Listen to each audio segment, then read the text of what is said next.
to the channel Acharya Ji Online. Please subscribe the channel and press the bell icon.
Suprabhatam भैया बहन।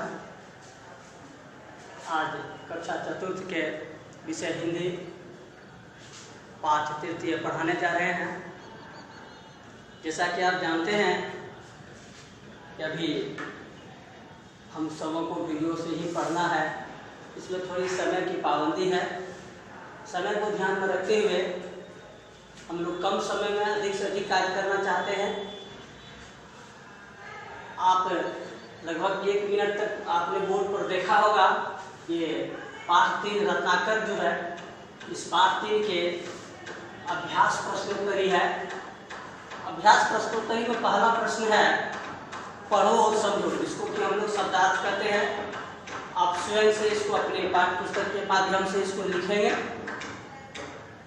इसके बाद दूसरा नंबर में जो प्रश्न है वो है संधि विच्छेद। यहाँ आपको अंकित है और ये संधि आप इनको अपने उत्तर पुस्तिका में लिखेंगे। लिखने के बाद स्मरण करेंगे। जैसे 2 का क नंबर में है रत्नाकर रत्न जोड़ आकर। ख नंबर में है तपोवन तपह जोड़ वन। ग नंबर में है रामायण रामायण, ये दंतना है, इसका उच्चारण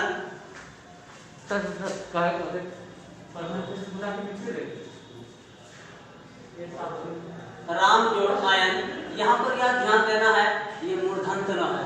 यहाँ दंत न है तो ये मूर्धन्त न है, ये भी ध्यान रखना है। ये तीनों शब्दार्थों को संधि विच्छेद को याद करेंगे। फिर तीसरा नंबर है तद्भव और तत्सम। तद्भव शब्द हुआ, हिंदी के शब्दों को हम तद्भव कहते हैं, और तत्सम शब्द को जो अर्थात संस्कृत में जो शब्द है उसको हम तत्सम शब्द कहते हैं। जैसे पुण्य अर्थात पुण्य, चक्कर चक्र, हस्त हाथ, ये तत्सम शब्द हस्त हुआ और तद्भव शब्द हाथ। इनको आप देखेंगे लिखेंगे। फिर चौथा नंबर प्रश्न है निम्नलिखित वाक्यों में मोटे अक्षर में जो लिखा हुआ शब्द है, जिसको कि मैंने अंडरलाइन किया है, उनका लिंग बताना है आपको। युग की एक कथा है। युग की दीर्घ यह लगा हुआ तो सीधा समझ जाएंगे कथा शब्द स्त्रीलिंग है। वैसे प्राय आकारांत शब्द या दीर्घकारांत शब्द स्त्रीलिंग होते हैं। नगर बसा हुआ था, अगर थी रहता है यहाँ पर तो हम समझते हैं कि ये नगर शब्द स्त्रीलिंग है, लेकिन था तो पुल्लिंग। मेरी बात मान जाओ, मेरी, अगर मेरा बात मान जाओ, मेरा रहता तो हम समझते ये पुल्लिंग है, लेकिन बात शब्द स्त्रीलिंग। फिर आगे थोड़ा विश्वास हुआ, थोड़ा विश्वास हुआ, अगर हुई रहता,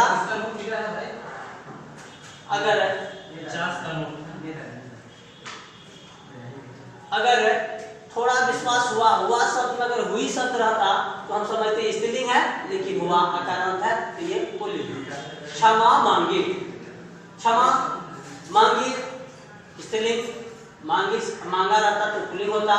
प्रतिज्ञा की, प्रतिज्ञा शब्द भी स्त्रीलिंग है तो यह भी स्त्रीलिंग है। ये 4 का 4 नंबर तक है। फिर इससे आगे बढ़ते हैं।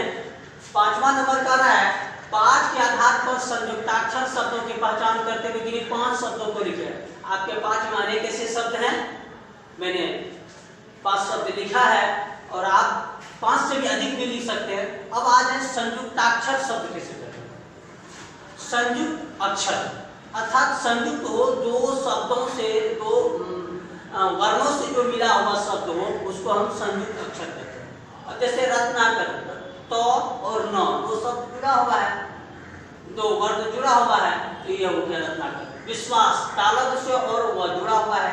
प्रतिज्ञा, प और र, फिर है जो और य जुड़ा हुआ है। क्षमा, क और स जुड़ा हुआ है तो क्षमा हुआ। दस्यु, स और य जुड़ा हुआ है तो दस्यु हुआ। मार्ग, ग और र जुड़ा हुआ है तो मार्ग हुआ। ग और र नहीं, र और ग जुड़ा हुआ है। ग और र बोलेंगे तो ग्रह हो गया, लेकिन र और ग है तो मार्ग बोला जाए। तो ये 5 अभ्यास के 5 प्रश्न आपको मैंने बताया। अब चलते हैं थोड़ा पाठ के सारांश पर। जैसा कि अगर आप जो पाठ पढ़ते हैं तो पाठ के सामने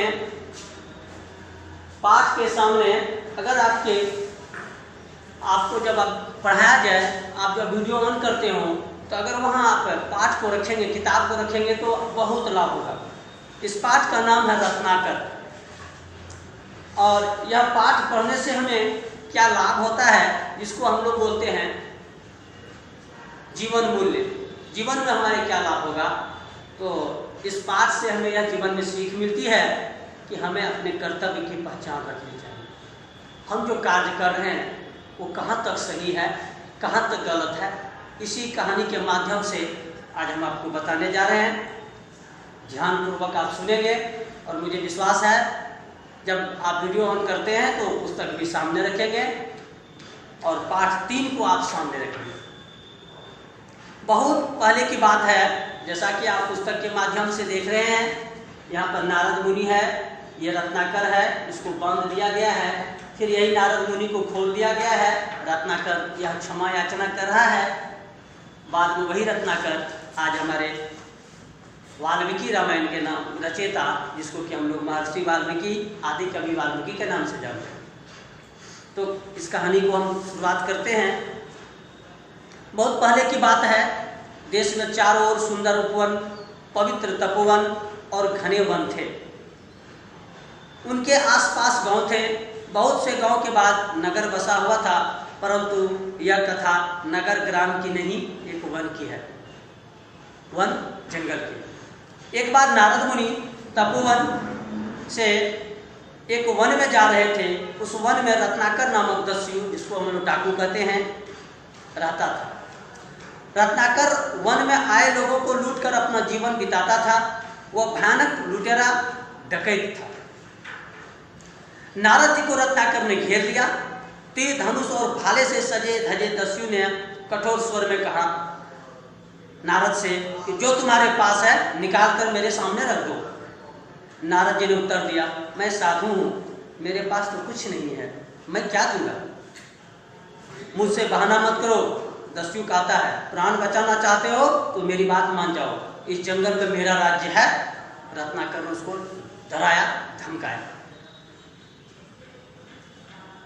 तो नारद जी कहते हैं, मुझे मारकर पाप क्यों कमा रहे हो?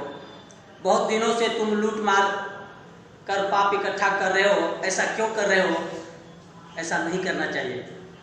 तो दस्यु कहता है, रत्नाकर कहता है, मुझे परिवार चलाने के लिए धन चाहिए। इस जंगल में लूट मार से धन कमा रहा हूँ, तुम पाप पुण्य की बात करके भागना चाहते हो, तुम नहीं भाग सकते हो। नारद जी कहते हैं, लूट मार पाप है दस्यु, समझो धन तो परिवार के लोग पा रहे हैं, तुम्हारे पाप को भी वे अपनाएंगे क्या? नारद जी उसको बड़े समझाने का प्रयास करते हैं।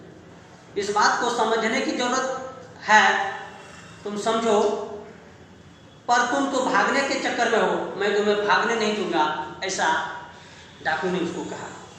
नारद जी कहते, मैं भागना नहीं चाहता, तुम मुझे पेड़ में बांध दो, फिर अपने घर जाकर सबसे पूछो कि तुम जो ये पाप कर रहे हो, क्या ये पाप में भी तुम्हारे शामिल होंगे? समझाते हुए नारद जी ने उसको कहा। रत्नाकर को नारद जी पर थोड़ा विश्वास हुआ। उन्होंने नारद जी को पेड़ से बांध दिया और स्वयं पूछताछ के लिए अपने घर चला गया। घर पर पत्नी तथा बेटों ने उसे खाली हाथ आते देख बड़े आश्चर्य में पड़े, लेकिन रत्नाकर के मुख पर गंभीरता छाई हुई थी, वे समझ नहीं सके। रत्नाकर ने पूछा कि मैं पाप करके धन कमाता हूँ, इन धन में सबका हिस्सा है, मेरे पापों में भी सबको हिस्सा लेना पड़ेगा ना? सबने एक साथ उत्तर दिया, उसके बेटे और पत्नी ने कहा नहीं, हम सब पाप के भागी नहीं होंगे, परिवार को खिलाना तो आपका कर्तव्य है। यह सुनकर रत्नाकर की आंखें खुल गई। वो अपने आप पर बड़ा पछताता हुआ नारद जी के पास आया और उन्हें बंधन से मुक्त कर दिया। उनके चरणों पर गिर पड़े और क्षमा मांगी, फिर पाप को छोड़ने की प्रतिज्ञा करी। नारद जी ने कहा कि अच्छे कर्म से जीवन को जीना धर्म है, मानव जन्म की सफलता है। पाप से पशु मत बनो, पाप करने से आदमी पशु बन जाता है क्योंकि उसमें ज्ञान नहीं रहता। इसके अलावा उन्होंने रत्नाकर ने भगवान से भी क्षमा मांगे।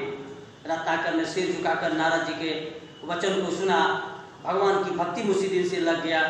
वही रत्नाकर आगे चल करके वाल्मीकि बन गया। इन्हें हम आदि कवि के नाम से भी जानते हैं। वाल्मीकि ने ही संस्कृत भाषा में रामायण लिखी है, जो वाल्मीकि रामायण से चर्चित है। एक बुरा मनुष्य किसी को गुरु मान करके अपने आप को अच्छे कर्तव्य पथ पर चल करके महान कवि बन गया, महाकवि बन गया। अधर्म से धर्म के पथ पर बढ़ गया, पाप से पुण्य के मार्ग पर चल पड़ा। अर्थात भैया बहनों, हम सबों को इस कहानी से सीख लेनी चाहिए कि हमें अपने जीवन में कभी भी किसी भी समय ऐसा काम नहीं करना चाहिए जिससे हमारे परिवार को गिलानी का सामना करना पड़े, समाज में हमें सर झुका करके जीना पड़े। ऐसा कार्य हमें नहीं करना चाहिए। ये कहानी यहीं पे समाप्त होती है। आपको मैं पुनः एक बार याद दिलाता हूँ, अभ्यास प्रश्नोत्तरी में प्रश्न 1 में पढ़ो और समझो, शब्दार्थ लिखा हुआ है। शब्दार्थों को आप अपने उत्तर पुस्तिका में लिखेंगे, स्मरण करेंगे। दूसरा नंबर संधि है, उसको मैंने बता दिया। तीसरा नंबर तद्भव और तत्सम शब्द है, उन्हें भी मैंने आपको बताया। पुनः चले आए। चौथा नंबर मोटे अक्षरों को जिसके के नीचे में आपको एक तरह से अंडरलाइन कर दिया हो, उसका आपको लिंग बताना है, तो वो भी आपके सामने अंकित है। 5वां नंबर में कह रहा है कि पाठ के आधार पर संयुक्ताक्षर शब्दों की पहचान करते हुए किन्हीं 5 शब्दों को लिखें। तो मैंने यह भी लिख दिया है। अब बारी है प्रश्न संख्या 6 की, जो कि मैं अगले कक्षा में आपको, अगले कालांश में मैं आपको बताऊंगा। तब तक के लिए धन्यवाद। आपको गृह कार्य के रूप में मैं यहाँ कुछ कार्य दे रहा हूँ, इसको आप आसानी पूर्वक करेंगे। जहाँ भी किसी प्रकार की कठिनाई हो, आप जरूर व्हाट्सएप के माध्यम से, अपनी फेयर कॉपी के माध्यम से हमारे पास भेजने का कष्ट करेंगे। मैं उसे 100% हल करके आपके पास भेज दूंगा।